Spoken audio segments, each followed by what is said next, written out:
Hello everyone and welcome back to another live stream, and tonight we're having all sorts of problems. Yes, all sorts of problems. I restarted my computer before I started the stream and now it's running at potato speed. Yes, potato speed. Although the connection looks good, I'm all in the green.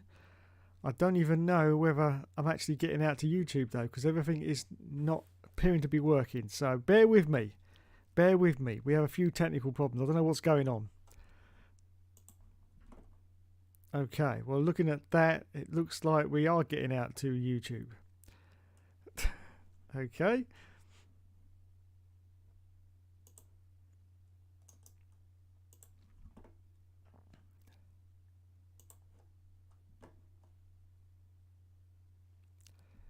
Let's have a look and see if we are. Yes, we are. Okay.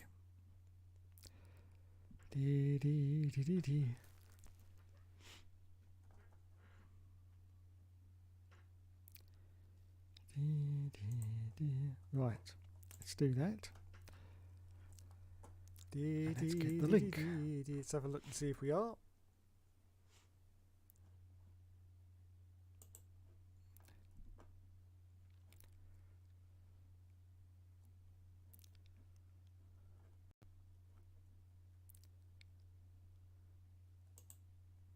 Yes, we are. Okay.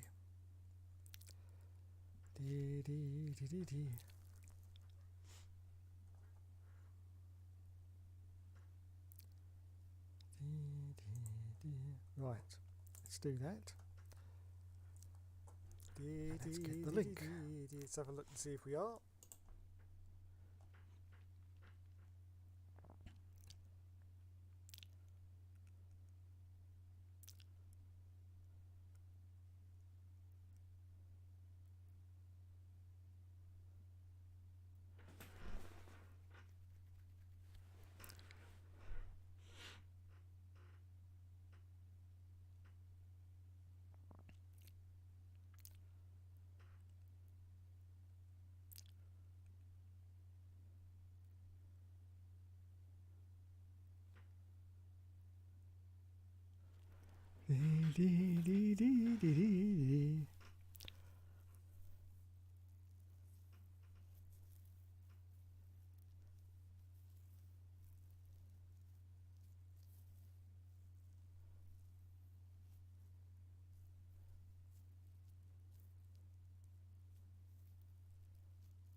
This is working very slowly. Slower than Christmas, in fact.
Okay, we seem to be kind of working. I don't know whether we got an internet problem with Virgin or whatever, but yeah, we seem to be working.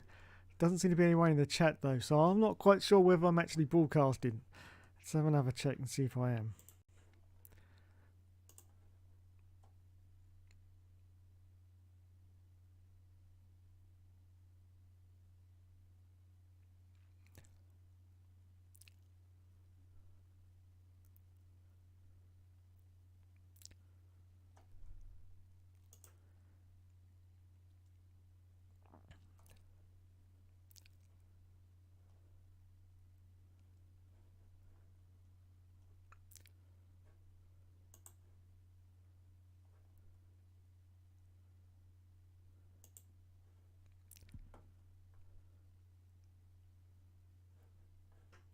Okay, apparently I am. Right, anyway, I'll just get on with it. So I think people are out there, but I'm not quite sure. Anyway, I'll just get on with it. We're having a few technical problems. I don't know whether it's the internet, the computer, or whatever. I'm not quite sure. But anyway, I will just carry on. Hello, everyone, and welcome back to another live stream. And yes, of course, the big news is, of course, the news that you've already heard of. Now, hasn't it been a boring F1 season? Well, it has been on track, but actually out on off track, it's been very exciting indeed. And yes, of course, you've probably already heard, well, unless you've been living under a tree for the past couple of days, is that ADRIAN NEWEY has actually decided to hang up his hat and resign and quit Red Bull. He will be around until the first quarter of 2025. So that's obviously going to give him enough time to do a quick copy-paste job of this year's Red Bull. Because let's face it, there's no regulation changes for 2025. So just a quick copy-paste. And that car will still be dominant next year. So all you Red Bull fans out there, nothing to worry about whatsoever. Absolutely nothing to worry about. But now we go into 2026, and then there's some serious concerns for Red Bull. Now, I don't know what's happening with Max. I think he'll probably stick around, to be honest, because if he's in the best car and he's still winning races, then why would he not stick around?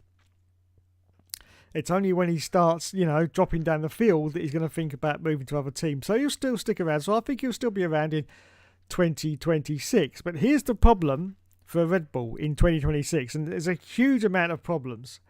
Okay.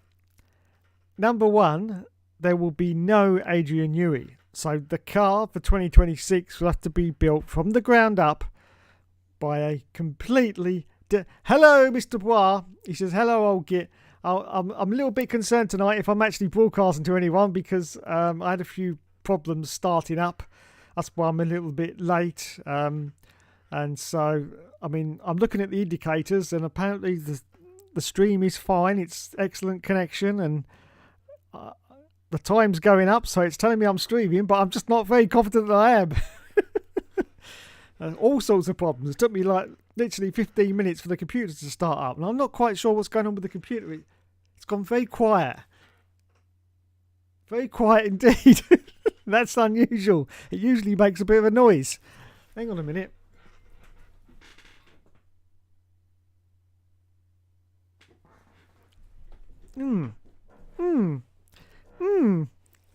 Mysteriouser and mysteriouser. Anyway, I'm just going to carry on. I'm just going to ignore it. As long as someone's out there, they can hear me, and I'm pretty sure the stream's okay. It looks okay from this end. I'm just going to carry on. Just forget about it. I don't know whether it's a problem with the internet or whatever, but my computer's definitely gone very quiet. It's weird. Anyway, let's just carry on. So, we're looking at Red Bull now for 2026. Here's the huge problems that I think they're going to have. Number one, of course, ADRIAN NEWEY will have... Hello, Mr. Plynal Pletty. Well stream says congratulations once again to Max Verstappen on winning the Miami Grand Prix. Absolutely, absolutely. Yes. And he will win many more Miami Grand Prix. Well, at least next year. 2026 looking a bit dodgy. So let's talk about that. Nobody tell Will the stream is live. Yes. Nobody tell Will the stream is like, yes, he's not here. He's usually the first one here, but it's Thursday. It's Thursday. Is a new episode of Star Trek on tonight? I'm not quite sure, but he could be watching that instead. Or is that Friday night? I'm not quite sure. But anyway, Will's not here. Will is not here. He has left the building. I'm in shock. I'm in shock. In fact, Will's the only one that I know that my stream's running. No, he's not here. I was well confused. Anyway, I had a few technical issues at the start, which I'm saying about. I think I've still got some, and I say my computer's gone very, very quiet. But according to my little stat bar at the bottom I'm looking at, everything seems fine. So I'm just going to run with it and forget about it. If I suddenly go off the air, you'll know why. But anyway. Hello, Mr. Grasshopper. Max is going to go to Mercedes. He has a clause in his contract when key people leave, he can leave for free. Yes, that's right. I remember reading about that. So, yes. I think, though, as long as I said a couple of minutes ago, as long as Red Bull keep winning, I don't think he'll decide to leave. He'll only decide to leave when, of course, he starts dropping down the field. And this, as I'm just about to talk about, could happen in 2026. Now, so let's fast forward to 2026. Adrian Newey will have completely left the building by then. So the car for 2026 will have to be completely designed from the ground up with a new aerodynamicist. That's going to be a huge problem. A huge problem. The next problem is Red Bull start their partnership with Ford, who are supplying the electrical energy for the engine. So once again, there's, a change. Then they've got the next problem, and that is for the first time ever, they will be building their own engines for 2026 called the Red Bull powertrain engine. No longer the old Hondas, which is what they've got at the moment. They will be actually building their engine from scratch. So they've got to build their own engine. They've got to, for the first time, build a car without Adrian Newey, who has been there from the start of Red Bull's campaign and built every single car. And let's just put it into perspective. Not every single World Championship winning car. Don't forget, of course, the years with Mercedes. Adrian Newey was still designing those cars, but the Red Bull, of course, wasn't winning championships. Of course, Red Bull had a lot of answers for that at the time. If you remember back in the day, they did blame the Renault engine for being underpowered. They didn't sort of point the finger at Adrian Newey at all, but they did vastly point it at Renault, and Renault got very pissed off with them because they kept saying that, that's why we're not winning, is because the engine's underpowered. So, yeah, so he's been there from the start, and of course this will be the first time that they've got to build a car without him, and a new engine, and that partnership with Ford as well. Oh my goodness. What is this going to do to Red Bull? This is going to fundamentally change Red Bull. And I think for the worse. Because there's just so much going on there that I just cannot see Red Bull being on top in 2026. It just can't be possible that that's going to happen. So I think that the Red Bull will finally be outshone by one of the other teams. What other team it's going to be, I don't know. Either Mercedes or, of course, Ferrari is looking a distinct possibility. Of course, at the moment, Ferrari is the chief whisper as to where Adrian Newey is going to. Now, here's the thing that we got to realise. I didn't realise that Adrian Newey was 65 years old. I thought he was about 61, 62. So obviously, he's basically, now in the UK, he can go and get his old age pension. He can retire. He can just go away. And if he chooses to, he can just go away and leave the sport completely. Go on gardening leave, and that's it. He doesn't have to go anywhere. There's lots of rumours about, Ferrari wanting him, but, that could just be the end of it. Could just be the end of it, and he could just, leave Formula One and go and retire on his lovely government pension. I don't think he's going to do that, though. No, I don't think he's completely done with Formula One. But, of course, he's just looking for a 3 or 4 year gig at the moment. He doesn't want to, because say he went to another team and he started to really enjoy it being there, and he started to enjoy the work, and he ended up stuck there till he was like 75 years old. He'd look back at that and go, shit, I should have just left and retired and, done it. That's the problem he's facing. So what he's looking at is he just wants a 3 or 4 year gig to see him up till he's about 68, and then he will, retire properly from the sport. So here's the problem. Aston Martin's already been discounted rumours are by Adrian Newey himself, who was rumoured to have said that it would take too long to get them to the front. And I can understand, where he's coming from. If he's got a 3 or 4 year gap, then trying to get Aston in that time would take, quite a while. So unfortunately, that also negates him going to Audi as well, because they're going to, they're staying as Sauber till 2026, and then they're going to be a completely new team. That's just you're talking about a long-term commitment that I'm pretty sure Adrian's not interested in. Of course, he won't go to Mercedes because it's common knowledge around the paddock that he doesn't like Toto Wolff. So there's no chance that Adrian Newey is going to go to Mercedes. So let's have a look at this. Ferrari. It's the obvious choice. It's the obvious choice because Ferrari, they're almost there anyway. They're almost there. They just need a few tweaks and they could be up there. Now, if I was Adrian Newey, who has said in the past that he always wanted to go to Ferrari anyway, if I was Adrian Newey, thinking to myself, I could just tweak this Ferrari for a couple of years and then retire, that's certainly that's the place I would want to go, and that's what I'd want to do. I'd say, yeah, let's just tweak this Ferrari. But can you imagine how many people are going to lose their shit if... Now, it's not going to be the 2025 because it's not going to be left Red Bull in time. But if the 2026 Ferrari is an Adrian Newey Ferrari and piloted by Lulu, yes, Lewis Hamilton, of course. Oh my goodness, the whole world will just explode. I'm sure the Earth will stop rotating on its axis if that actually happens. Now, of course, it's rumour and speculation and it might not happen. But could you imagine an Adrian Newey, Lewis Hamilton, Ferrari? Yes, oh my God, everyone would lose their shit. And not for Lewis, but I would definitely become a die-hard Ferrari fan if that happens. If he's going to see out his career for a couple of years at Ferrari, I would. I really would be I mean, I've nothing against Ferrari anyway. I haven't really got any allegiance to any team, but I would definitely go Ferrari if that's what he would do. But yes, that would be a dream scenario. But is it going to happen? Oh yeah, just looking at the chat quick. McLaren. Yes, everyone says about McLaren, but I can't see it happening because I think I said about this last week. He's been there and he's done that. Okay, so I can't see him wanting to retread old ground. Just my personal opinion. Same thing that he wouldn't go to Williams because he's been there before as well. Been there, done that, got the t-shirt. He just wants something to see out until retirement. He doesn't want to go backwards and do what he did before. He wants to do something fresh and new, which of course Ferrari would be able to offer him because he's never been there, and as he said, he's always wanted to design a Ferrari. So that would be the obvious choice. Of course, everyone wants him to go back to McLaren.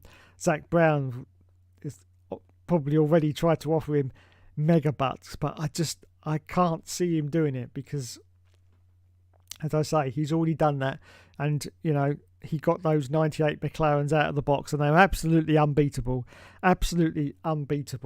They were like the Mercedes of 2014, basically straight out of the blocks. They were absolutely nailed it. But as I say, he's been there, he's done that. So why would he go back and repeat that?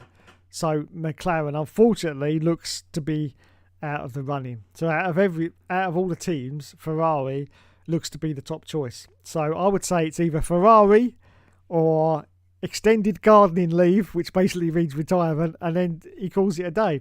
But as I say, as he's 65 years old, which, as I say, I didn't realise, I thought he was only 61. He's just looking for 3 or 4 year gig, and it's got to be something. I mean, let's face it, he's getting on. He doesn't want something that he's really, really got to push himself to the max for the next 3 or 4 years. And Aston Martin, he would really have to push that team to get them, up to a race-winning potential.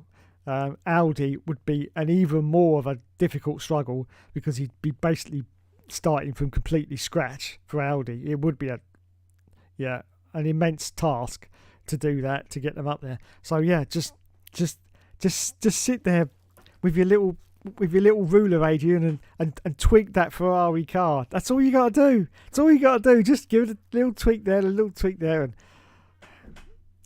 Bob's your uncle and Fanny's your aunt, as I used to say. Anyway, let's get to the chat.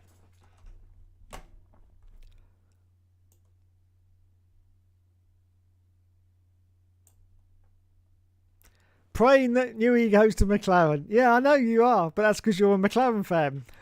Hello, Mr. Erie. He's here. He's here, everyone. That's it. The Earth can continue rotating on its axis. I expect he wants to see TB as well. Here's TB. I haven't shown TB. Sorry, I had a few technical issues at the start of this stream. That's why it's a little bit late as well. I almost got to the point of giving up, and my computer's still very quiet. That's weird. Anyway, we won't worry about that. We are back. Here's Mr. TB the bear. Here you go, Will. Yes, still got no clothes on, still naked, and still got a little willy. Yes, there you go, just for you. Will's back. Oh my God. Good evening, Hookster. Good evening, sir. Oh, for fuck's sake, says Bois. Knew he didn't design that RB1 and RB2. Actually joined them in 2006, if I'm correct. Oh, I'd stand corrected then. I'm not quite sure. I thought he was there right from the start. Red Bull are still title favourites for 2025, says Will upon going. Yes, they are, and I can't see any reason why they wouldn't be, to be honest. Because, as I say, Adrian's not going until the first quarter of 20... Oops, there's me Viagra timer. Newey's not going until the first quarter of 2025, which is obviously means he's not going until the design work has been completed on the 2025 Red Bull.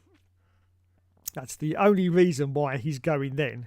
So, yeah. So that Red Bull will be ready to go. As I say, no serious regulation changes for 2025. So it's basically just a copy-paste job. And that car is a championship-winning car now. It certainly will be in 2025. So everyone, sort of losing their shits as Red Bull fans saying, oh, no, the team's it's not going to fall apart. It's not going to fall apart because Adrian's going... No, it's going to carry on this year and next year will be fine. What I'm saying is 2026. Oh, I also forgot to mention also about everything else happening 2026. There's the huge regulation changes. And one of those is flexible front wings. Now, of course, there's been a lot of debate that we've had flexible front wings, not legally though, for quite a few decades in Formula One. But this is officially going to be in 2026. There's going to be flexible front wings. Now, Adrian Newey would be the type of designer that would be able to nail something like that. This is another hurdle for Red Bull, that they're going to have their new designer, whoever that's going to be. I don't know who it's going to be, and he probably won't get announced until next year. He's got to design these new flexible front wings, which apparently work with the DRS system, because the DRS system works rather differently in 2026 apparently. So yes, that's a huge other problem for Red Bull for 2026.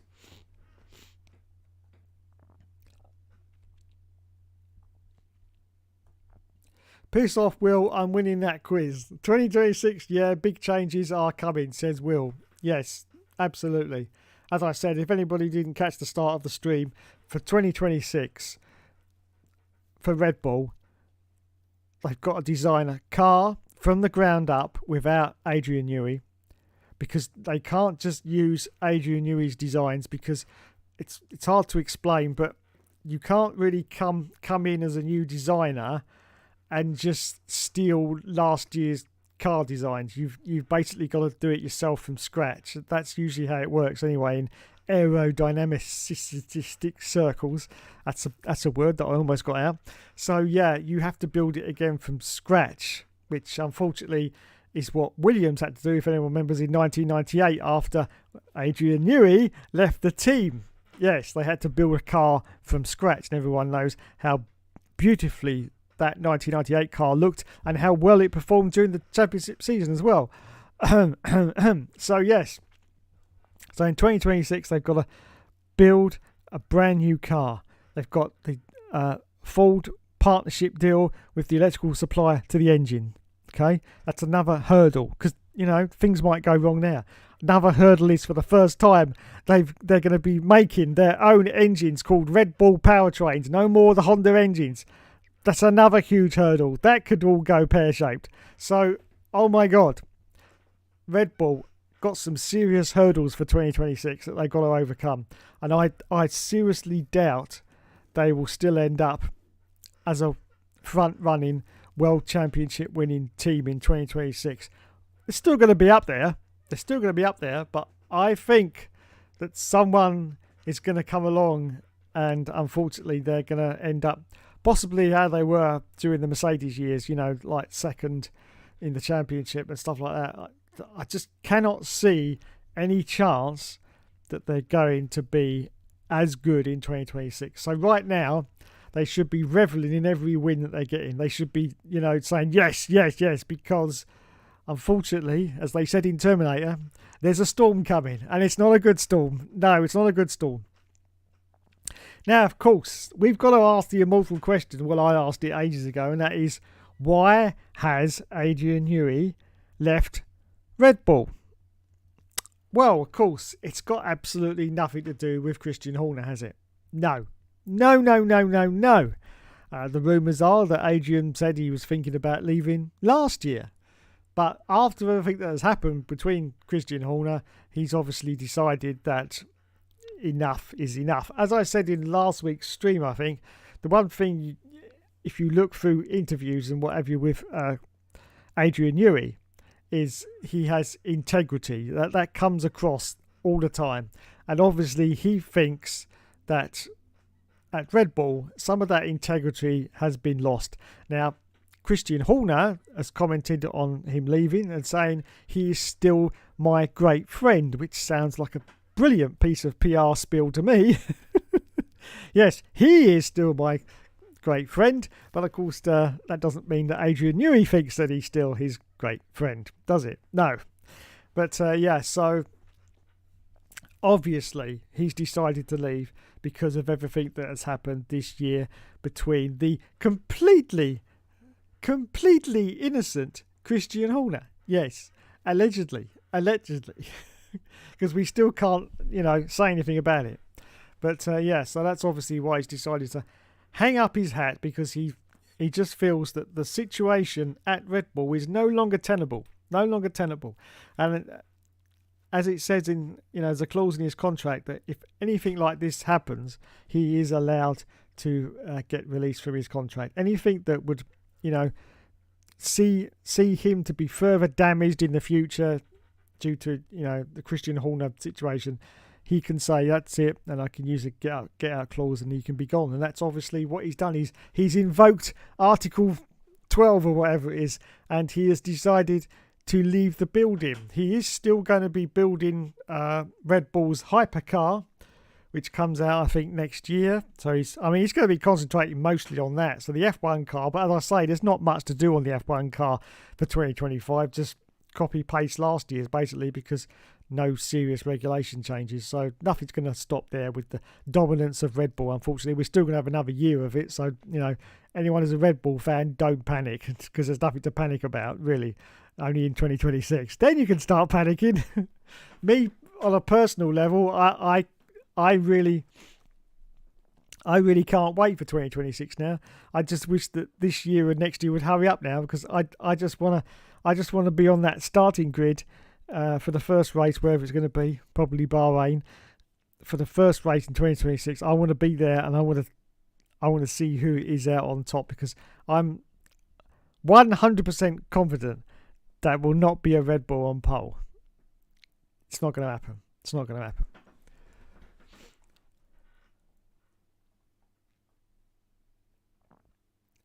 Yeah, RB3 was Newey's first Red Bull. Sorry, yep, got you. Yep, and Red Bull were outscored in 2008 by Toro Rosso, which is the only time it happened. I find that very funny. Yes, that was very funny. Go to McLaren, Adrian. Yeah, it's not going to happen. I'll be getting the big bucks out if I were them. I actually would love to see Newey back at Williams, but I know it isn't going to happen, sadly. I would love to see Williams back at the top. Yeah, me too. I've always been a die-hard Williams fan. It's basically when I got into motor racing in 1988, which was the Williams. And, of course, for me, it was Nigel Mansell.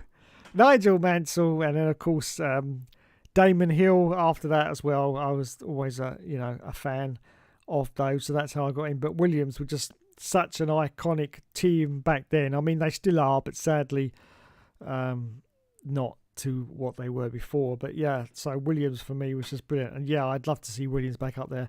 Sadly, it's not going to happen, and I don't think it's ever going to happen again, to be honest, because the Williams name is just a name, really, because that is not a Williams team anymore. It's basically run by lawyers in suits, basically. I mean, you've got James Voles there now, who seems to know what he's doing, and he seems to be a good team principal. So I'll give him props for that. There's been quite a few mediocre team principals. I have to say, not throwing shade, but I have to include Claire Williams in that, because during her tenure, she was all right, but she certainly wasn't anything special. And she, of course, was one of the first team principals at Williams to start bringing in like these paid drivers, which I was very dismayed to see that a once iconic team like Williams would start bringing in basically paid drivers just to come into the team because they were very short of money. And that was very, very, very, very sad indeed. A very sad sort of continuation of the legacy that Frank Williams built in that Williams team all those many years ago. Of course, the team hadn't been without its controversy. I mean, one of the sponsors back in the day was, I think it was Osama bin Laden's cousin or brother or something like that. But it was they had sponsorship of Bin Laden Airways on the cars back in the day. If anyone remembers that was way back in the 80s, I think it was. Or maybe, I think it was the 80s. Yeah, Bin Laden Airways was actually one of their sponsors. So, yeah, there's been a bit of controversy with the Williams. But, of course, back then, nobody knew who Bin Laden was. So, But now, of course, when you look back at it, you think, oh, my goodness. But, so they've had that controversy. And, of course, they had the complete cluster of Ayrton Senna dying, of course, in 1994, which, of course, we've just passed the 30-year anniversary, of course, of that Imola tragedy. I was going to make a video about that, but unfortunately, I got a few seconds into it, and I started to really upset myself, so I decided not to do it. I didn't want to carry on with a video of me crying my eyes out. It's not really fun to watch, is it? So I decided not to. But yeah, it was a very emotional weekend for me. Something I'll never sort of forget. I watched it all unfold on the TV, and it was live as it was happening. And of course, back in those days, there was no internet, so nobody knew what was going on. And the tragic thing was that we literally, as F1 fans, there was no way of knowing any information. So we had to do what everyone did back then in the day. We had to wait until, the race was on, I think, Imola. That would have been like a 2:00 race start, wasn't it? So we had to do what everyone did back then in the day. We had to wait until 6:00 for the BBC News at 6, because it's hard. I know, for you to imagine in this world of the internet that you could just, you can literally just press a button and you've got the latest news in your hand. Back then, there wasn't any of that at all. There was no internet. We're going back to, when was it? 1994. Yeah, pretty much. I don't think there was any internet in the home in 94, was there? Pretty sure there wasn't. It certainly wasn't, for everybody in 94. And so, yeah, no information outside. And you just had to wait for the BBC News to come on. And I say, the race, I think, started at 2, and the accident was very early into the race. But there was a very long pause. So it was like 3:30 before, they actually stopped the transmission. And, as a Formula One fan, we were all numb. We were all just sitting there numb. We didn't know what had happened. Most of us, I think, believed that Senna was seriously injured, but he was going to be okay. Everyone thought that. There was no way in our minds that we thought to ourselves that Senna was dead. just no way. We knew he was seriously injured, but this has happened before, and people have recovered. But yeah, so we had to wait until 6 o'clock for the BBC News to come on, and then of course the tragic news at that point. They weren't releasing that Senna had died, because I still believe to this day that they thought that if they did that the news would be too much to bear. So they just came out with a report that he was gravely injured and currently in a coma, and that was it. And so still, to the F1 fans watching it, we still had this tiny bit of hope. I mean, when someone says gravely injured, that's basically it anyway. But not to say that he was dead, because obviously he was. Obviously he was. I think if you look at the programs all about it, I think he was dead a couple of minutes after the accident, as far as I can tell. So he was dead about 2 minutes afterwards. But the news came on, and obviously, there've been lots of debates about what to say, because this was a big thing in Formula One. But so to say that he was, gravely injured in a coma, it gave everyone, a little bit of hope that, perhaps he might get better. And of course, as the hours went on, we had to wait until like the 10 o'clock news, and then of course it was then that they'd thought, well, we can't keep this any longer, and they said that no, he had actually died. And I say the whole of the Formula One community just was numb. And I always remember when Murray Walker at the next race in Monaco read out that statement from the Senna de Silva family, and it was just, oh my God. I'm welling up again. So I'm going to get off the subject now. But yeah, so I've lost track of what I was talking about now. Talking about Senna. But yeah, so no, I've lost me track now. Give me a minute to compose myself, everyone. I'll be back. Give me a minute. Let's go and read the comments. That's a good idea. Let's go and read the comments.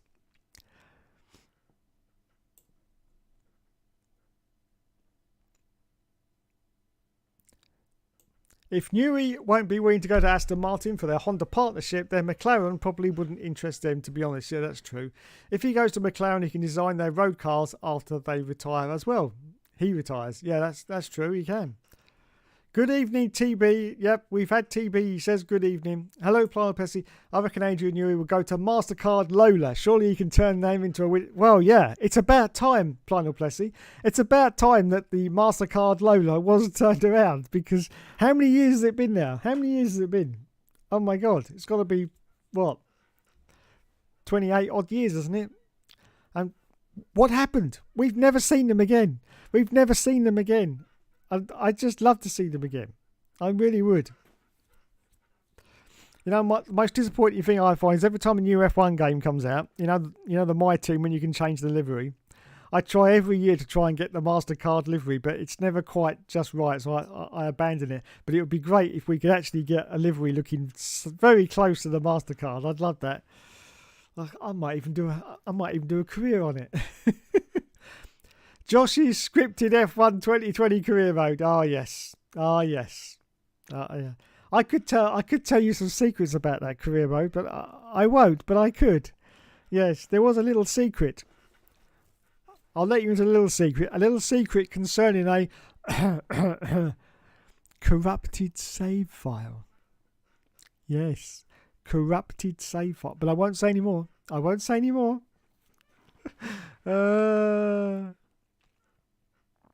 Toyota have sacked Matt 212. Oh my goodness, you're talking about F1 Championship Edition. I'm a few episodes behind on that at the moment. Wowzers. Toyota have sacked him. Yeah, it's so easy to get sacked on that game. It really is. Your performance has to be right up there. I'm doing one at the moment. I think I'm on season 2, and I'm in a Red Bull. And so many other teams want to sign me, but they're all like lower down teams, like where you got Toyota. I'm pretty sure the Red Bull was better than Toyota in 2006. And Sauber want me as well. So I'm sticking with Red Bull until something better comes along. But yes, your performance in that game, so 2 bad races and you're usually out on your ear back to being a test driver. It really is. Sometimes you get away with it and you can get like 3 bad results and you just manage to hang on if you do a good one the next. But usually after 2 bad races and you do another bad one, you're out back to being a test driver, or you're basically back to sweeping up. Sweeping up, yes. Alonso Williams, I'm amazed they're still going, says Planet Plastic. Yeah, me too. Me too. I am amazed they're still going. Murray Walker handled Imola very well. He called it an unhappy race and the blackest Grand Prix that he could remember. Yes, and I have to agree. That was the blackest Grand Prix, I think. In reality, if you go back to the 60s and the 70s, the amount of drivers that were killed during those times was absolutely horrendous. Absolutely horrendous. That was one of the things why Jackie Stewart pushed so much for safety in modern Formula One, because it was ridiculous. I mean, back in the 60s, they used to say that all the drivers that used to meet each other at the start of the season, basically only about half of them would still be alive by the end of the seasons in like the 60s and the 70s. I mean, that's a horrible statistic. And unfortunately, in this day and age, people wouldn't be able to take that. People would not be able to take drivers dying on a regular basis. I mean, Formula One is very, very safe now. It can never be 100% safe, but compared to what it was back then, it's very, very safe. We see a lot of drivers get into some huge accidents and still manage to walk away from it, which, back in the 60s when there was no seat belts, they just had cloth hats on and goggles. That was the only protection they had from serious head injuries, which is basically no protection at all. And you just, as I say, you'd lose half the field during the 60s by the end of the season, and it was just must have been a horrible way to earn a career, to be honest, to do that. Those men were gladiators back then, not like these pussies we got today.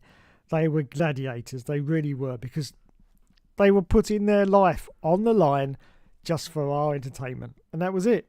So it was very much like the gladiatorial races of Ben-Hur and that back in the day.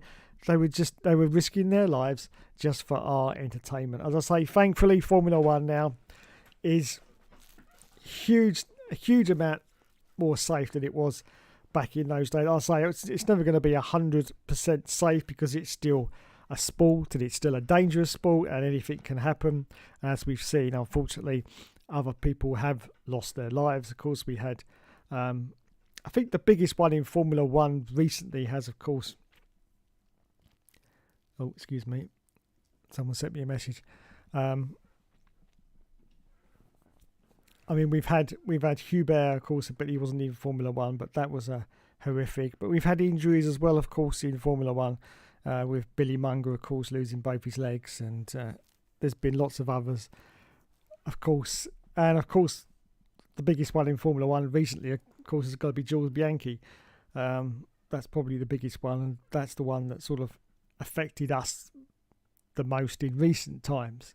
But as I say, back in the 60s and 70s, it was just a regular occurrence that people would end up, dead after a very short amount of time. And it was just tragic. And I'm very glad that Formula One is a lot more safer than it is. Don't get me wrong, I love to see the huge smash-ups. I really do. I mean, Spa 1998 in the wet, that was total pornography to me.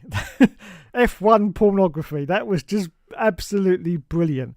And as far as I recall, I don't remember hearing anything else. As far as I can remember, there was no actual injuries during all that chaos. Not anything, serious. There might have been a few scrapes and scratches and what have you, but all the drivers, as far as I can remember, walked away from that completely okay. So yeah, I love to see a big, huge crash. Everyone does. You always love to see that in Formula One, but you also want to see all the drivers walk away from that as well fine in the condition. Now, obviously, as it's a dangerous sport, you will get situations where it doesn't happen. You know, sometimes the drivers may break their legs. That's just a natural side effect of any sport. I mean, any competitive person in sport, a runner could break their leg, you know, falling over or whatever. So that's just part of the course. That's nothing, you know, to worry about. A driver breaking their leg is just, you know, a normal sort of occurrence. I'm talking about serious life-threatening injuries, of course, which nobody wants to see. And I'm very glad to see that Formula One has reached that safety level. I mean, there's so much safety now with the halo, and they've still got the hands device around their thing, haven't they? And just everything, it just makes it very, very safe indeed, which is what we want. But as I say, I still want to see the crashes. Still want to see those marvellous crashes.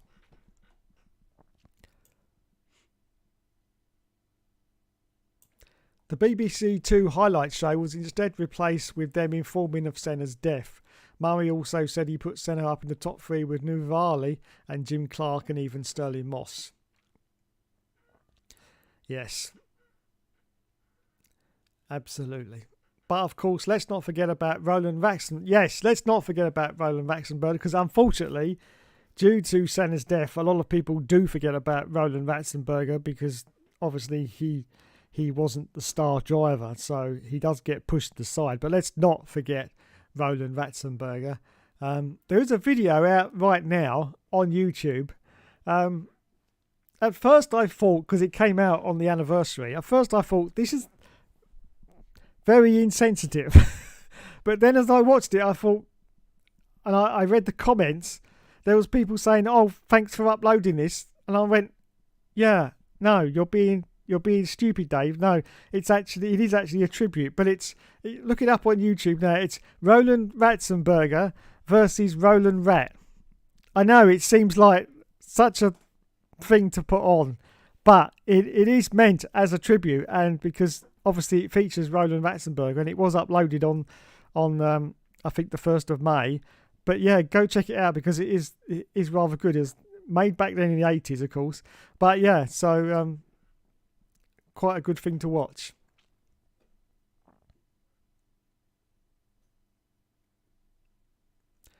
Let's not forget about Roland Ratzenberger, who died the day before Senna. Max Mosley once said that he went to Roland's funeral because everyone went to Senna's. Yeah, that is very sad. Very sad.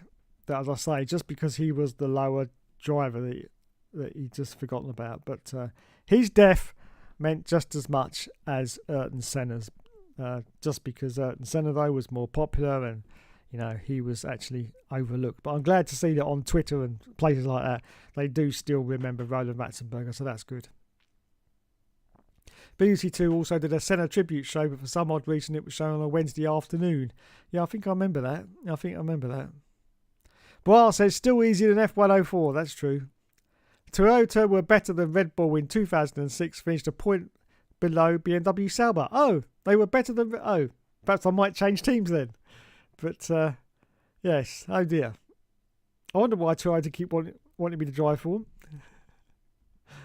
And especially easier than F1 2001. First blow, give way to the car behind you. It's shush now, shush. You're going to give me nightmares again. I don't get sacked on F1 Championship Edition, says Will F1 Gaming. Woo, woo, woo. Well, look at you then. Look at you then. I've been sacked loads of times. My best one for getting sacked, I have to say, though, is F104. Because that game is just lethal. Absolutely lethal. That career mode, its default setting is impossible. Yes. And there's no way of changing it. You cannot... There's no easy mode, medium or hard. None of that at all. And they just defaulted it to impossible. Because obviously, I think that was more of a beta test, that career mode. I don't think it was quite ready. So they thought, let's just make it completely impossible, and then most people won't complete it. But you were wrong, because I did. Yes. It's on the all seasons. And I have to say, I've gone back and done it twice before and haven't managed to do it. So those all seasons episodes are a bit of a classic, because it's something that I've only ever been able to do once. But yes, there you go. But most of the time I get kicked out of F104 regularly, and I end up as a test driver, which isn't too bad. A lot of people think, oh, that's it. But no, because if you become a test driver, you then get offers from bigger teams to be a test driver. Then you can go into there, and then if you do well, you get an offer for being a second driver. Yes, it's like a backdoor entry into. Oh, matron! It's like a backdoor entry into the bigger teams. Yes, a lot of people didn't realise that. But yes, that's how you can beat F104. But I say the difficulty level is just set on impossible. Impossible. And it just amazes me how they made that one so hard and they made F105 so bloody easy. I mean, literally, F105, all you got to do is go into a Minardi, start from the back of the grid, every single race. Don't bother to qualify, there's absolutely no point. Start at the back and you will still win every single race and the championship. Did nobody spot that in testing? They have like half a dozen people test these games. Did nobody say, well, it's a little bit easy, chaps? Could you like make it a little bit harder? Did nobody spot that? No. I think the best one in terms of balancing for difficulty and joy of use in the career mode is F106. I think they got the balance for that perfect, just right. It's the right amount of hard. Yes, I never used to play it on the hard level. I used to play it on the medium level. But that medium level I felt was just the right balance of F1 game. Because it was definitely harder than F1, which isn't difficult, but it was harder than F105. And that's exactly what you needed. So it's such a shame that F105 game got so overlooked because it had lots of things going for it. The graphics were even better in F105 than F106. Because... I don't know. They just, for some unknown reason, the graphics were better. So it was well weird.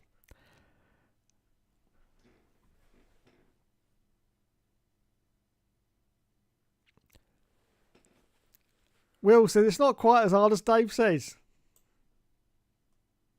Okay. Stop being sad and get on with it, says Brian. All right, stop it now. Stop it. I have stopped being sad. Shut up. But yeah, difficult game. Yes, F198 is the best game of all time. Fuck F124. Yes, I agree with you. F198 is the best game. Plumper says Spa 1998. What a race! I'm going to admit something to you now. I watched that. When was the Grand Prix not on? Last weekend, wasn't it? Yes, I watched Spa 98 last Sunday. Absolutely fantastic, as Murray would say. I loved it, and I loved that huge crash. It was just absolutely brilliant.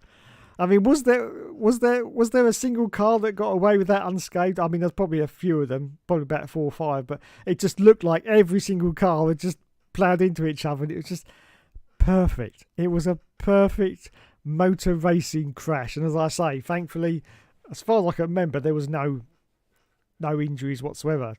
As I say, people would have got scratches and scrapes because there was a lot of debris flying around. That's fair enough, but everyone walked away from that, and that's what you call a great smack up, as they used to say back in the day. That was a great smack up, and I thoroughly enjoyed it. Yeah, thoroughly enjoyed it.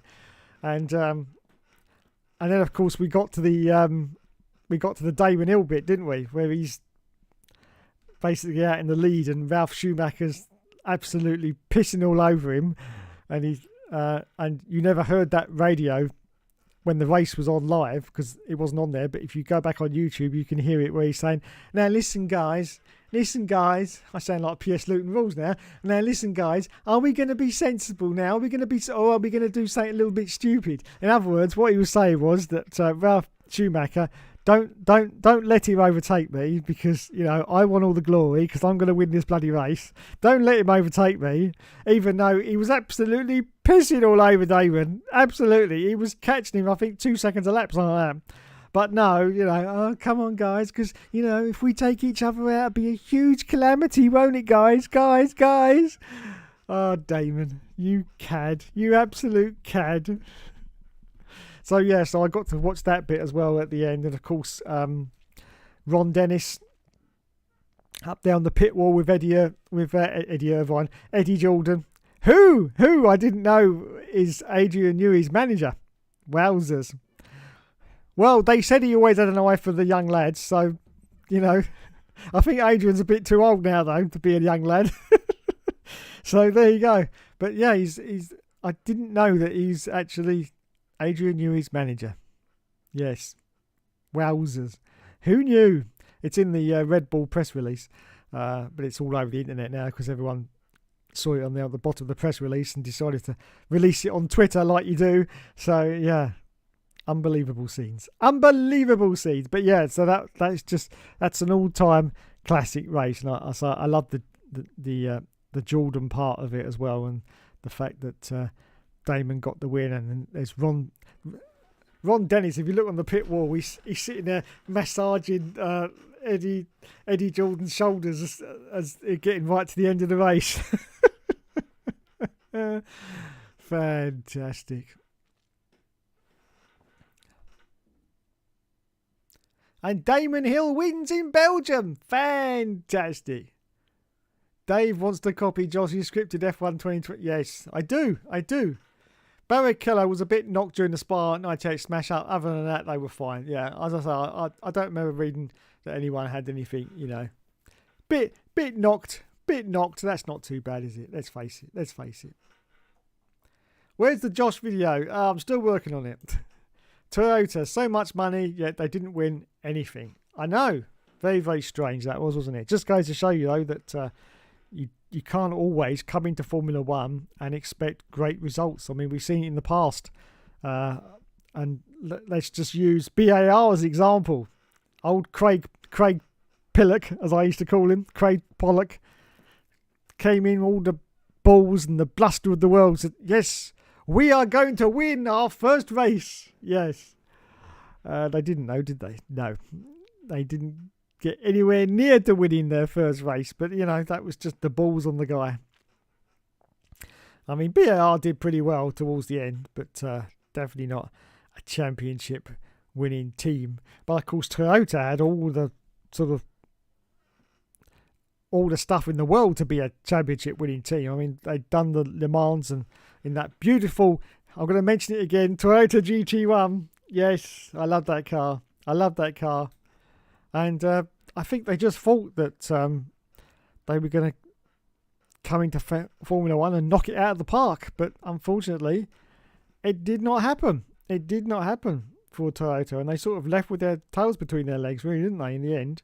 I mean, they had some good years. I remember with Ralf Schumacher, they started to become a very decent midfield team. Sort of midfield, just kicking at the heels of like the bottom end of the high field, as I like to call it. You know, they were just sort of there at one point. They were getting there, but they just never achieved that full potential that I think that they could have done, which was a shame. F104 is still better than F124, aka the £70 DLC for F123. Yes, I know. Now, before I continue, there's something else I just seen before I came on air, and that is if you go to the Codemasters F1 YouTube channel, you will, EA Sports, I was forgetting, you'll see it on there. Their latest video, it involves they're at Miami, it's Carlos Sainz, Bianca Bustamante, God. Some of the Miami, you've probably seen it already, some of the Miami Dolphins, and they're playing Formula One. I got halfway through the video and I was very, very close to, you know that feeling? Ooh. Yes. Oh my God. It's just the ultimate in Liberty Media access. Now, of course, they got Bianca Bustamante on there because of the controversy that they're still trying to get her out of because of what happened a couple of months back on Twitter. I won't go into details, but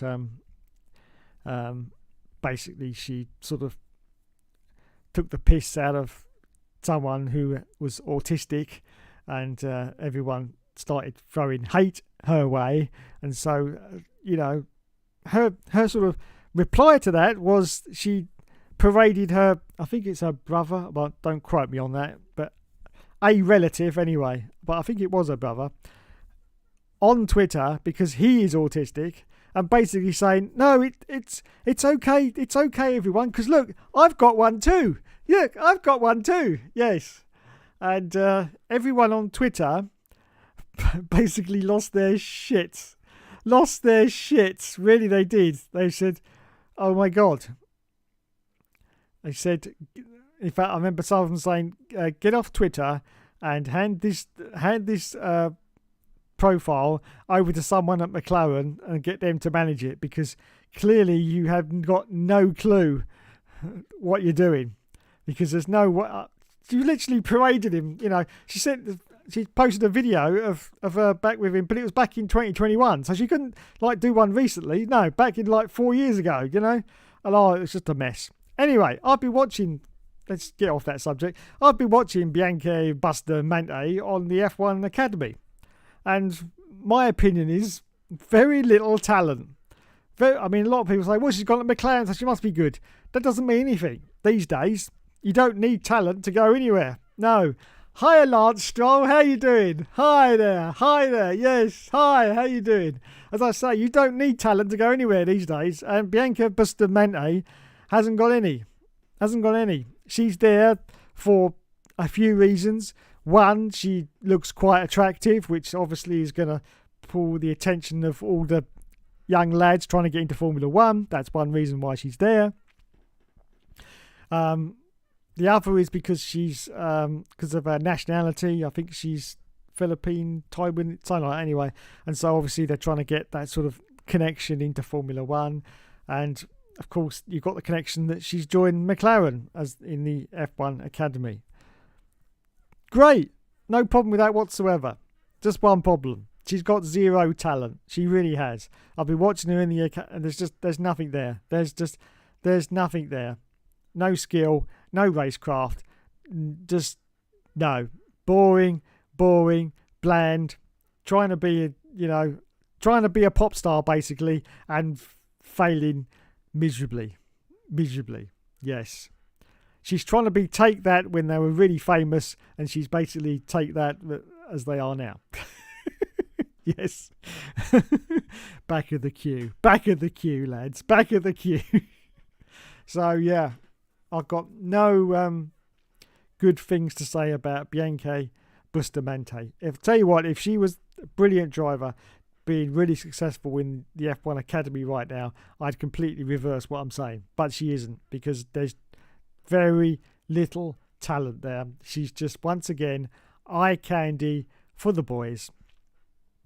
This Women into Motorsport is just a complete joke. It really is a complete joke. I know Susie is trying her bloody best, and I'll give her props. I'll give Susie props. She is trying her best. But at the end of the day, F1 Academy and Women in Motorsport is just a complete joke.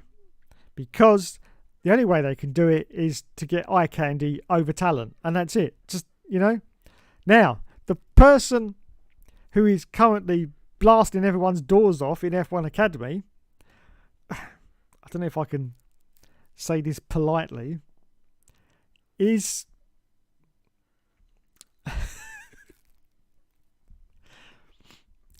averagely looking. But she's got a lot of talent. And that's what counts. Talent. Doesn't matter what you look like, as long as you've got the talent. There you go. That's all I'm going to say on that subject before I get roasted. A team spending millions to win almost nothing. Sounds familiar. It does indeed. Hello, 94 F1 Centre. Welcome to the stream. The F1 Underground Grapevine and recent comments by Button. Newey is going to Ferrari. Yes, I've heard that, and it could be true. And it would be a dream. It would be a dream. But more so for the Lewis Hamilton fans, because they're going to seriously lose their shit. Oh my God. Can you imagine it? Oh my goodness. Yeah, that would be a thing. That would be a thing I'd like to see. I'd like to see Newey at Ferrari. As I say, unfortunately, he won't be able to do the 2025 Ferrari because he's still going to be at Red Bull until the first quarter of 2025, so he's going to get the Red Bull finished before he leaves. So he's not going to be able to do anything to Ferrari. Now, if he leaves at that time and then goes to Ferrari, he'll be able to do a few tweaks, a few developments on that existing car towards the end of the 2025 season. So we might see a little bit of a resurgence from Ferrari towards the end. A little bit like McLaren in the 1997 season, if you remember that, because Adrian Newey was already at McLaren secretly, because he wouldn't admit it, and neither would McLaren or Williams, but he was there working on that McLaren. So he was tweaking it. And if you remember some of the races towards the very end of 97, McLaren were starting to do very well, and I believe that was a result of just a few tweaks from Adrian Newey before he brought out the humongously successful 98 car. So we could see that happening. So I would love to see that. But as I say, I'm very excited for 2026, because if we've got an Adrian Newey Ferrari with Lulu at the helm, oh my god, the Earth will seriously stop rotating on its axis. It really will. But best of all, if that said Ferrari then starts beating the Red Bull, could you imagine that? Could you imagine the look on poor little Christian Horner's face? Boo-hoo! Boo-hoo! Well, that'll teach you for getting your dick out, won't it? And sending it to women who are your employees. Sorry, Christian. I'm sorry. I've got to say it. Oh, sorry. I've got to say as well. Allegedly, because YouTube lawyers are constantly watching. Allegedly, because he's really a good boy. He is. He's always a good boy. Always kind to his mum. He was, old Christian. No, he didn't do anything wrong whatsoever. I don't, but no.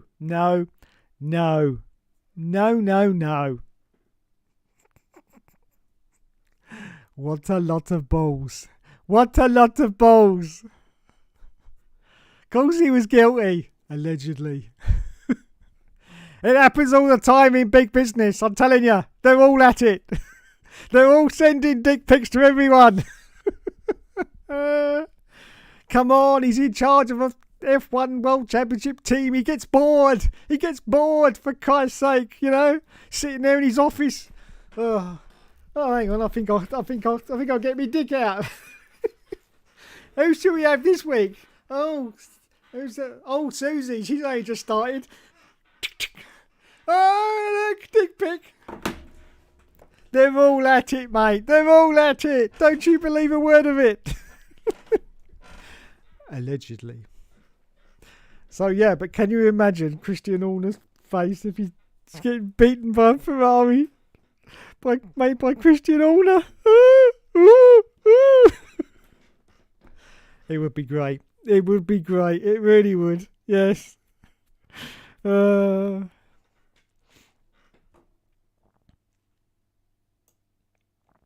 Hello, Mod79. Welcome to the stream. He says, I used to like Monaco Grand Prix Racing Simulation on the Nintendo 64, and its sequel, F1 Racing Championship, also on the N64. The in-car view was ace. Yes, I played Monaco Grand Prix Racing Simulation 2 on the PlayStation, and it was a fairly decent game, I have to say.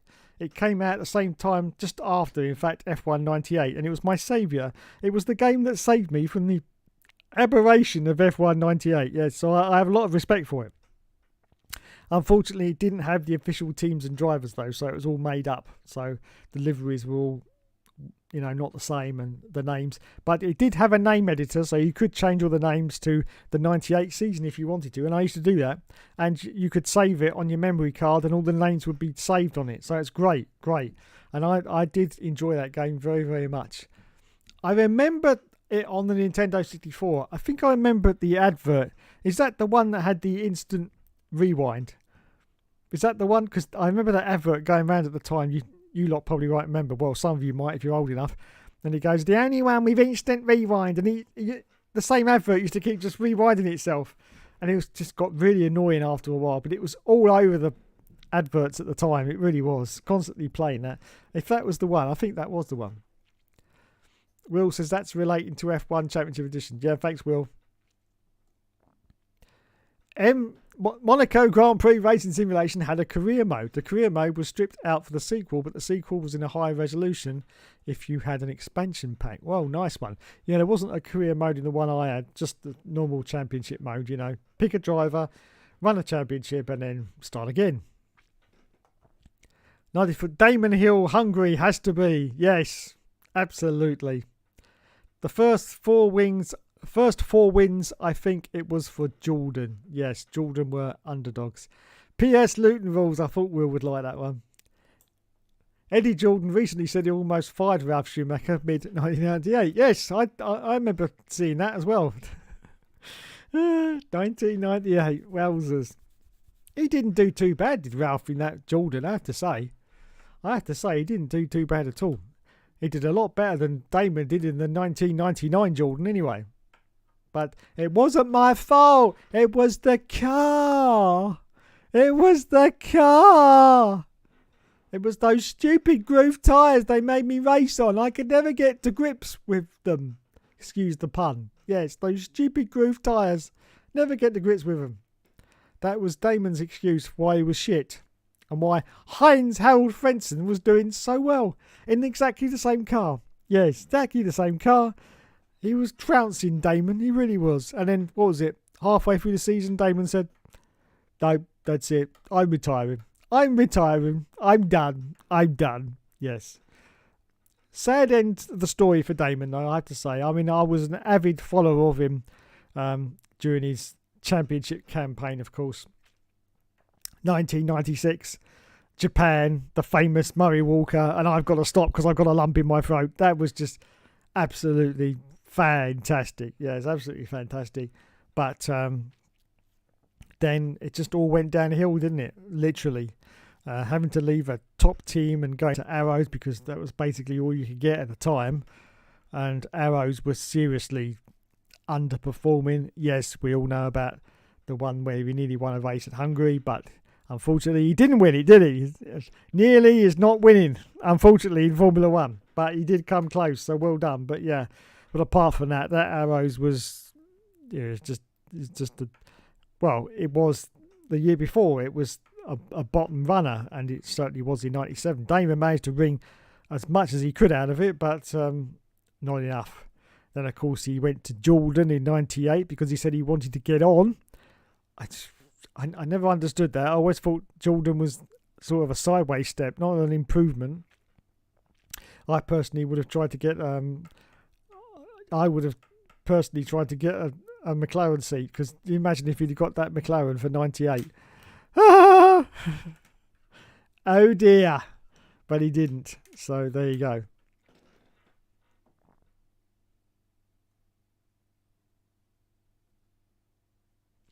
Newey will be going to Ferrari, says 94 F1 Senna. Yes, let's do it. Pliable says, I watched a video on Jordan's decline going to the 2000s. The reason why Frentzen was sacked was to satisfy Honda to sign Takuma Sato. Really, I didn't know that. Wowzers. Yeah, Frentzen once again was, someone who started to show a lot of promise, a lot of form. He did very well at Jordan. But then he just tailed off, unfortunately, to then go towards it from Jordan Arrows, I think, wasn't it? The Orange Arrows.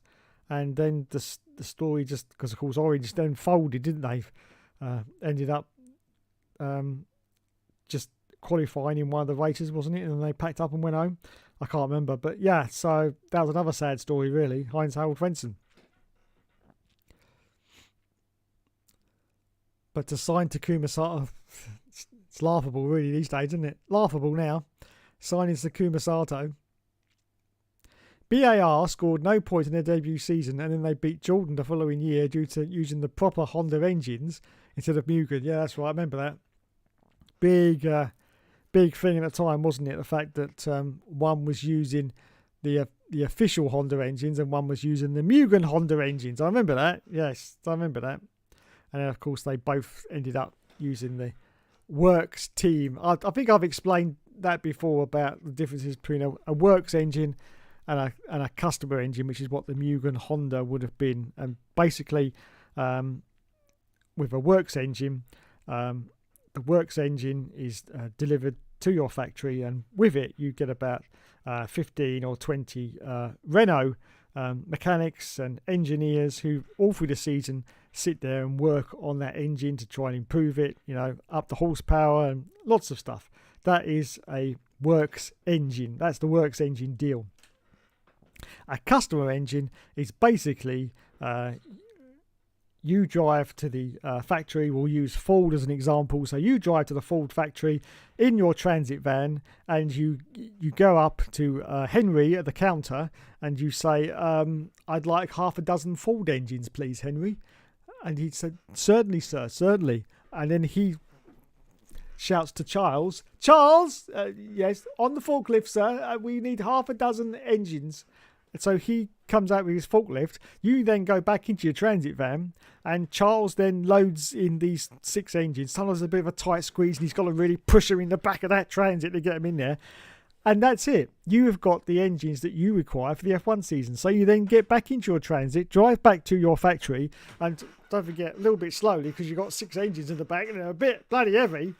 Then you get to your team headquarters, and then, of course, that is it. You undo the packing off the engines, you put them into your car, and your own team has to then look after those engines. They have to do, all the maintenance, development on that, and you have absolutely zero support from Ford themselves. There is no support. All you can do is buy parts for that engine.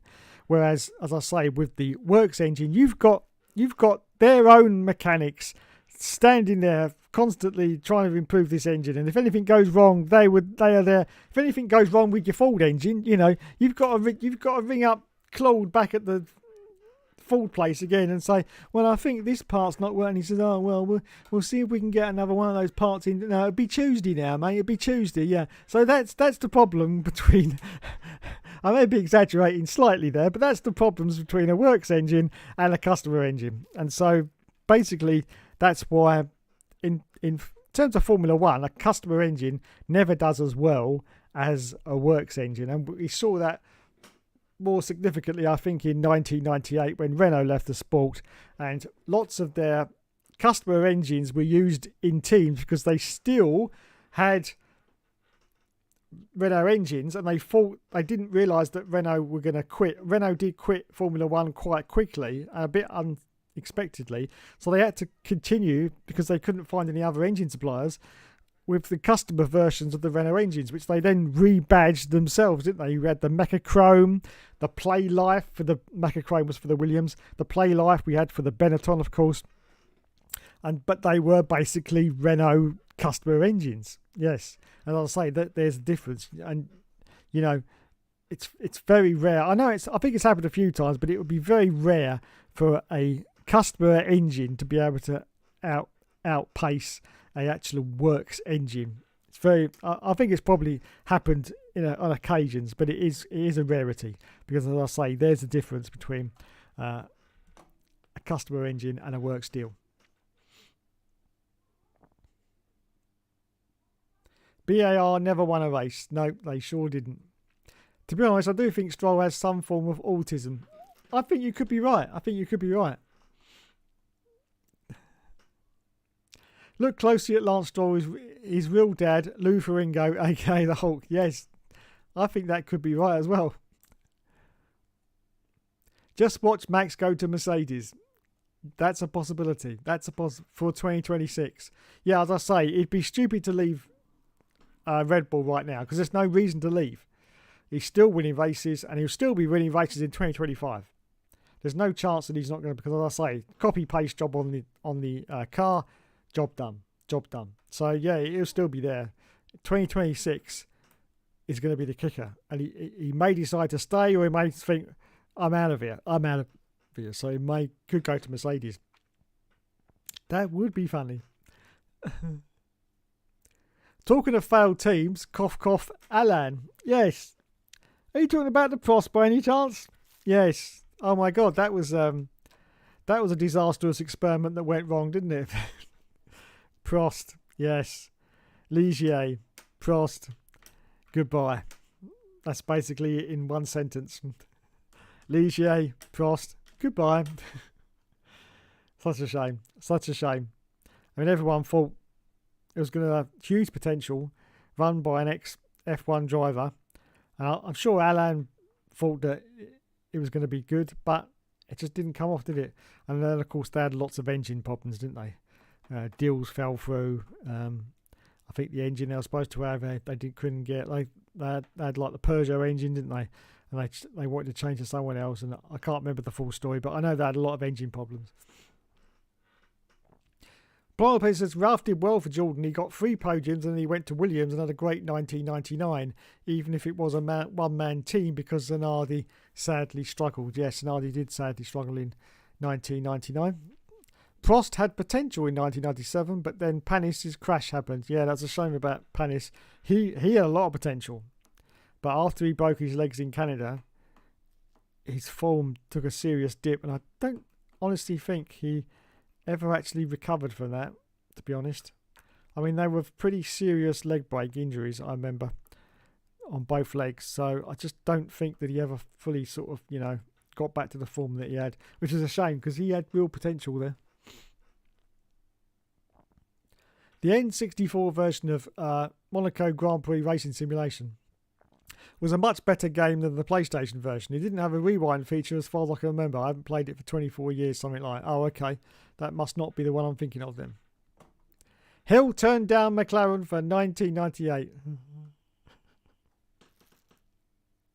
Wah, wah, whoops. No, Nelson from The Simpsons. Ha, ha! Yes. Hill. Let's put it in perspective, shall we, Mr. Will F1? Let's say that out loud. Hill turned down McLaren for 1998. I feel like there should be some sad piano music playing in the background right now.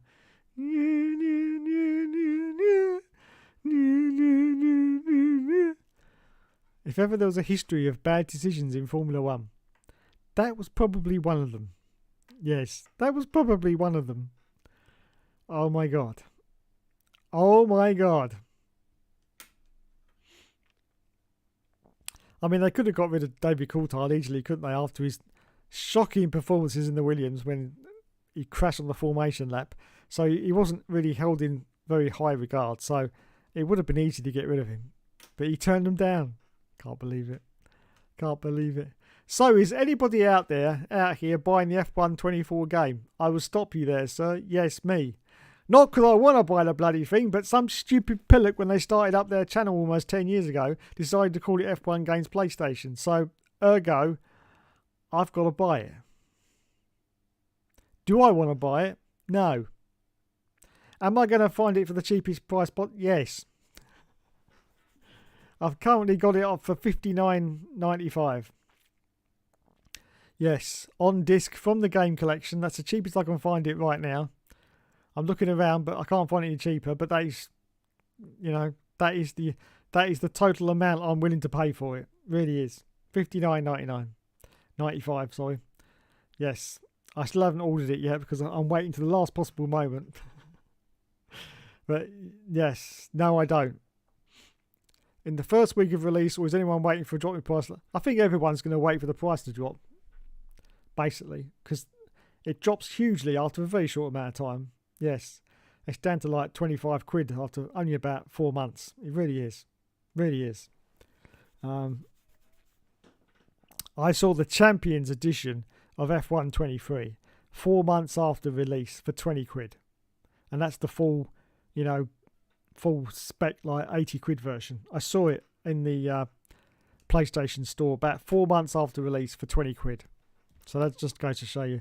So surprisingly, the standard version didn't come down for quite a while, but the Champions version, 20 quid. So yeah, I think most people will wait until it's all done. If you don't score points, you're fucking history. Yes, Prost was supposed to get Mercedes edges for 2001. There you go. I knew there was something about that. McLaren offered Hill £1 million for every win, no other salary. Wowzers. Villeneuve turned down McLaren for 1999. Yeah, he was very heavily involved in that manager of his, wasn't he? Craig Pollock, who made some questionable decisions, but there you go. Oh my God, I've been on here for Alibaba 5, but it will turn up. But will it turn up? Yes, absolutely. Absolutely. Oh my God, I've been on here for 1 hour 26. We haven't done the quiz. I've got to finish on the quiz, everyone. Anyway, before I finish up, it's the Miami Grand Prix this weekend. Surprisingly enough, it's at Miami. Yes. It's bound to be spectacular, i.e. absolutely cringeworthy, because it's in the USA and Liberty Media will be in full effect. But anyway, yes, there's not a lot else I can say about it because the race hasn't been run yet, except, as Plana Pletti said, congratulations to Max Verstappen for winning the race. Yes, and of course I'll have my usual report about it on Monday after the Grand Prix. I'm not going to say any more because there's not really much to say, is there? I mean, I don't really rate the circuit, to be honest. It's pretty rubbish. Anyway, so that's it.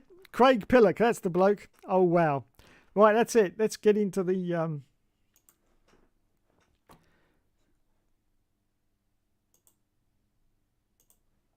Let's get into the quiz. Just have a few questions on that before we go tonight.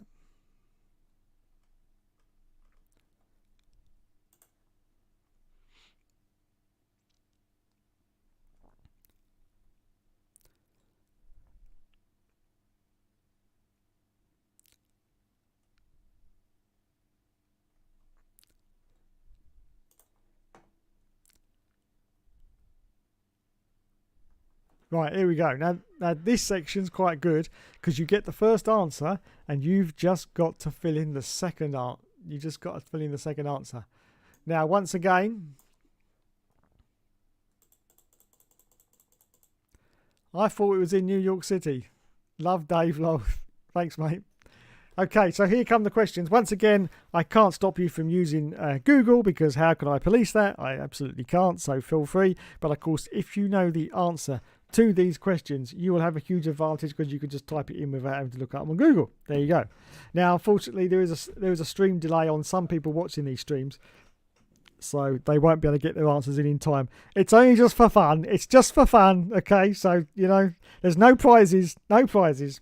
We'll have about half a dozen questions and then we'll call it a day because I'm nearly out of time anyway. Yes, here he goes. He's here for the quiz. Here we go. So, as I say, all of these questions just require the second answer. So this is going to be quite easy. So we might be able to get through 1, 2, 3, 4, 5, 6, 7, 8. No, we'll go for 10 because these should be quite quick to answer. So these are all Formula 1 drivers.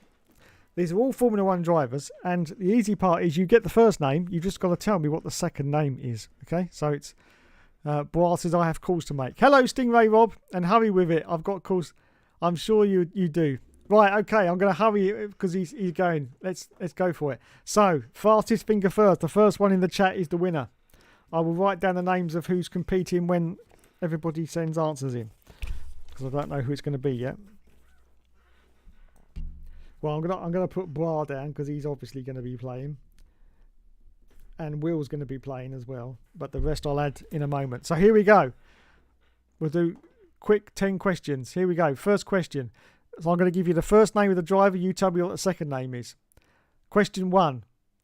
Alain.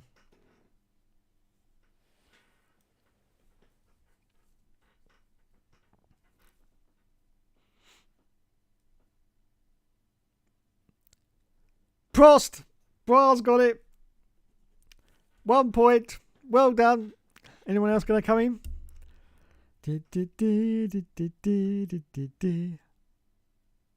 Prost. Thank you, Stingray Rob. I'm going to put your name down now to say you're playing. Unfortunately, not fast enough. But yes, you got the right answer. On a delay, but yeah, Prost.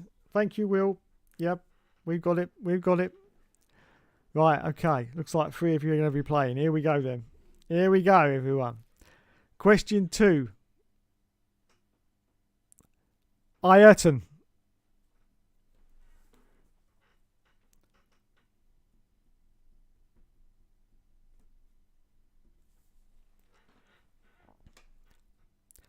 Senna, yes, well done, Bois. 2 points for you, and thank you, Mr. Senna, for playing as well. You correctly answered Prost. Unfortunately, not in time. Thank you, Stingray Rob. Yes, you got the right answer. Senna and Senna. Unfortunately, beaten once again by Mr. Bois, who I'm sure is just outside my house. Yes, because he can't be that close to the Wi-Fi. Give us a difficult one, for fuck's sake. Delay again. I can only give you the questions I've got in front of me, okay? So they're all going to be easy, but that's good. So we'll finish the quiz on an easy one. We'll finish the show on an easy one, I should say. Right. Here we go. Question 3. Damon.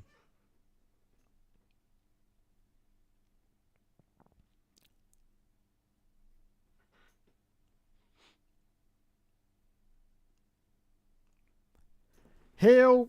Bois got it again. Unbelievable. So it's 3-0 at the moment. 3-0.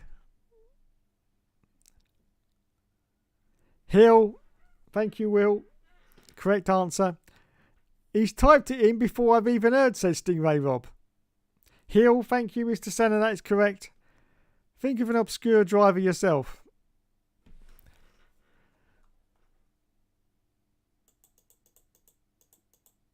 I'm just trying to see if there's any actually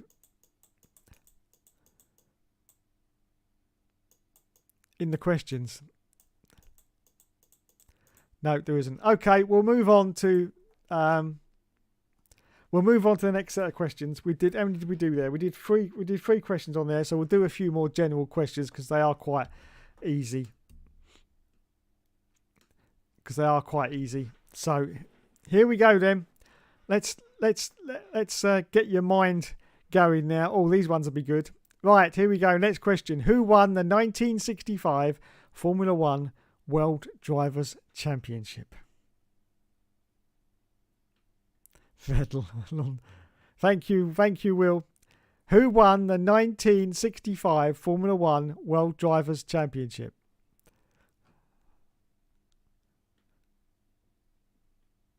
Phil Hill. Thank you, Mr. Bois. Button, no. Come on, focus, everyone. Who won the 1965 Formula One World Drivers' Championship? You can use Google, don't forget. Google is your friend.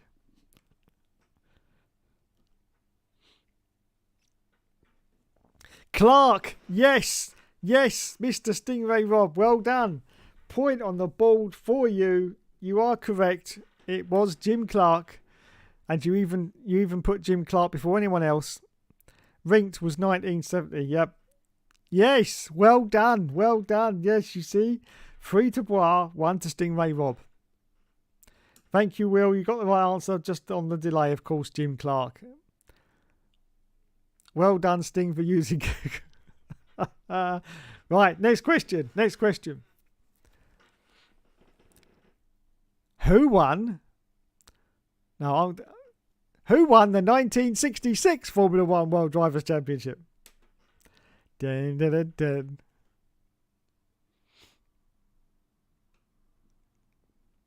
Clark, yes, thank you. 94 F1 Senna. Who won the 1966 Formula One World Drivers' Championship? Yeah, Clark, yeah. Hill and Clark, yeah. Who won the 1966 Formula One World Drivers' Championship? Yes, Mr. Will F1 Gaming, you got one on the board. It was Jack Brabham. Fantastic. There you go. Even with the delay, you got it in there because everyone else was bollocks. He's got it. Ah, see, you weren't quick enough there, were you? You weren't quick enough there. Yes. Yorkshire beat ya. Right. Here's the next one. Forget about him. Who won the 1967 Formula One World Drivers' Championship? Thank you, Stingray. 1967 Formula One World Drivers' Championship. Who won that? 1967. Too slow. I know. Surtees. It's good, but it's not the correct answer. Brabham. No. No. Not the right answer.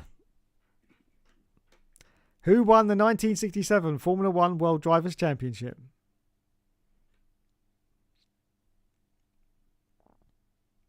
Phil Hill. No, not the correct answer. Will F1's got it. Denny Hume. Denny Hume. Is it Denny Hume? Yeah, Denny Hume. Well done to Will F1 Gaming. He got you again, brah. He got you again. Hill. Thank you, Mr. Senna. Brah says, stop Googling. I told you, I can't stop you from Googling because how can I, unless I'm actually at your house with a gun to your head. Going, stop Googling it. Absolute bottle job. Love it. Love it. So the scores on the doors so far are Brah's got 3, Will's got 2, Stingray Rob has 1 at the moment. Here we go then. Here's the next question. And before you think I'm going to say this, no, I'm not. Who won the 1971 Formula One World Drivers' Constructors' Championship?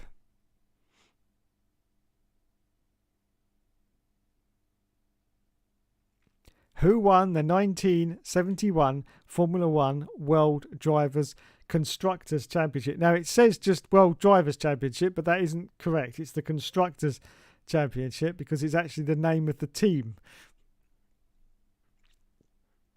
What have we got? Ferrari, Lotus. No, none of those is correct. Brah's got it. No, he hasn't. No, sorry. I got carried away there. No, he hasn't got it. Will's got it. Tyrrell. That's the correct answer. Tyrrell. Oh my goodness. Oh my goodness. Oh my goodness. We're now level pegging with Brah, Will on 3 points each. Stingray's got 1. So 7 questions answered. We're going to go for 10. This is going to get tight, lads. This is going to get tight. Stuart T. Thank you, Mr. Senna. That was not the correct answer, but thanks for trying. Yeah, I couldn't remember that. Okay. Right, next question. Who won the 1978 Formula One World Drivers' Championship? But once again, I'm going to say constructors. Because that is the answer, because it's the team, not the driver. Who won the 1978 Formula One World Drivers' Championship constructors? McLaren. Nope, not the right answer. Lotus. Yes, he's got it. He's got it. Brah's got it. Lotus. Brah's got it. It was Lotus. All right, you can stop. You can stop spamming. You got it. You got it. Andretti. Ferrari. Brabham. It was Lotus. Well done. Scores on the doors now are Brah 4, Will 3, Stingray with 1. So we've got 2 more questions to go. 2 more questions to go, lads. Lotus. Thank you, Mr. Senna. You are correct. It was Lotus.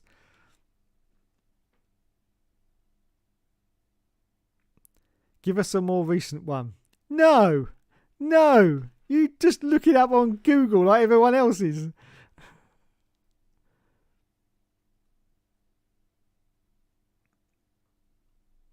How many we got? 4, 5, 6, 7, 8. Right, I'll give you 2.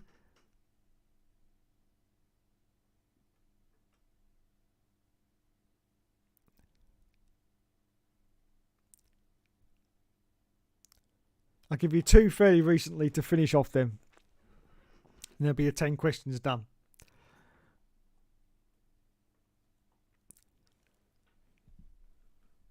I'm not using Google. Right, here we go then. 2 recent ones, fairly recent ones anyway, to finish off the questions. So question number 9 is, who won the 2007 Formula One World Drivers' Championship. This time I want the driver, yes. 2007. 2007.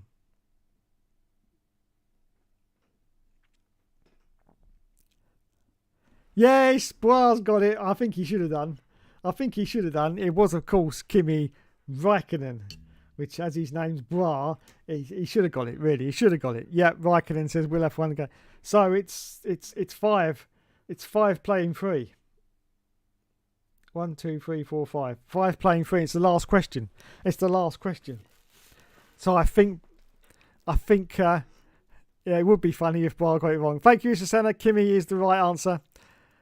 It would have been funny if he got that wrong. So here's the last question then. I think Bra's going to be the winner, but who's going to be a triumphant second placer? And this is definitely a more recent one. Who won the 2012 Formula One World Drivers' Championship? 2012.